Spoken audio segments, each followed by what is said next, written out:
Glenn, yun nga, first off, ano lang ba mismo yung nangyari what happened out there nung sequencing? Wala.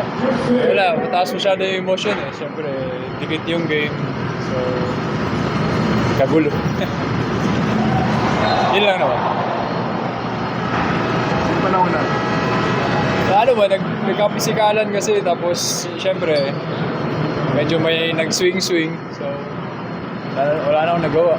Bumawi lang konti pero yeah, medyo masama ang bumawi guys. minsan so yun lang. Congrats bro. Glenn, of course, ito na moment, no? Pero looking back, since na hindi ka na, may regret ba na sana hindi ka na lang lumabot sa ganun? Hindi mo masabing regret, nangyari. So, move on na lang. So, kung ano mangyari, so, tanggapin natin yung consequences. So, move on lang. Tama ka ba? Tamaan ako, ang haba ng kamay.